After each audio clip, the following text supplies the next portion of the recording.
18 March থেকে যুদ্ধবিরতি লঙ্ঘন করে আরও আগ্রাসী হয়ে উঠেছে ইসরায়েল।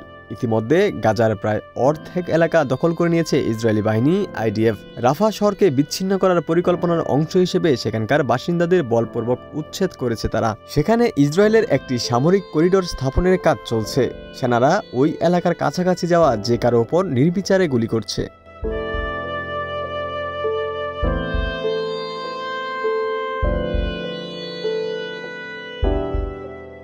এদিকে গাজায় মানবিক সহায়তা বন্ধ রয়েছে প্রায় 2 মাস, যার ফলে তীব্র খাবার সংকটে পড়েছে উপত্যকাটির লাখ লাখ মানুষ। মানবিক সহায়তা বন্ধ করে দিয়ে নিরীহ গাজাবাসীর উপর নির্মম হামলা চালাচ্ছে ইসরায়েল। এতে 20 লাখেরও বেশি গাজাবাসী চরম দুর্দশার মধ্যে পড়েছে বলে সতর্ক করেছে মানবাধিকার সংস্থাগুলো।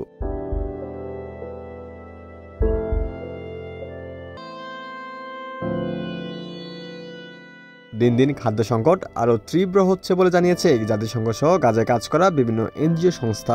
খাবারের পাশাপাশি বিশুদ্ধ পানিরও তীব্র সংকট দেখা দিয়েছে। এতে অমানবিক জীবনযাপন করতে বাধ্য হচ্ছে ঘরবাড়ি হারিয়ে তাঁবুতে আশ্রয় নেয় গাজার নারী ও শিশুরা।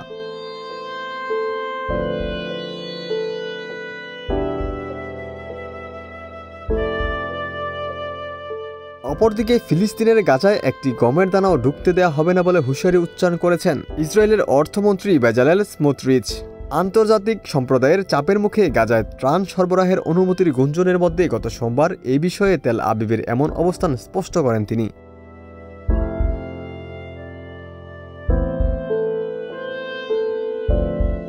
যুদ্ধবিধ্বস্ত উপত্যকায় ত্রাণ সরবরাহ আটকে দেয় ক্ষুধার সঙ্গে লড়াই করতে হচ্ছে লাখ লাখ বাস্তুচ্যুত মানুষকে। শিশুদের জীবনযাত্রার উন্নয়ন নিয়ে কাজ করা আন্তর্জাতিক সংস্থা সেভ দ্য চিলড্রেন জানিয়েছে 50টিরও বেশি ত্রাণবাহী ট্রাক আটকে থাকায় উপত্যকায় মানবিক সংকট তীব্র আকার ধারণ করেছে।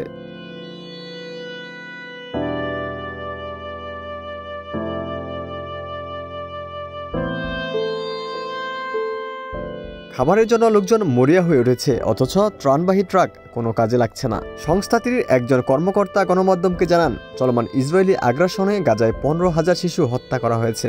বাস্তুচ্যুত হয়েছে উপত্যকার 19 লাখ মানুষ।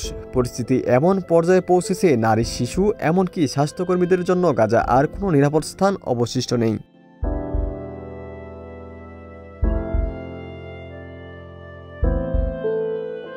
গাজার মিডিয়া অফিস গতকাল জানিয়েছে, সর্বশেষ 24 ঘন্টায় অঞ্চলটিতে অন্তত 57 জনকে হত্যা করেছে দখলদার বাহিনী।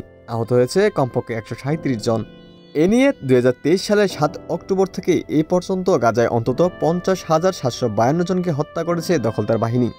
একই সময় আহত হয়েছে আরও 1,15,475 জন।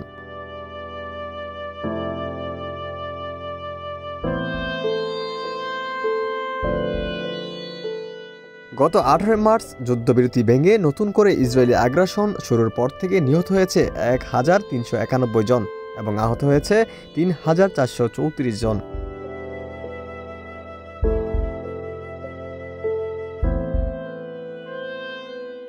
ওমর ফারুক, ঢাকা প্রকাশ।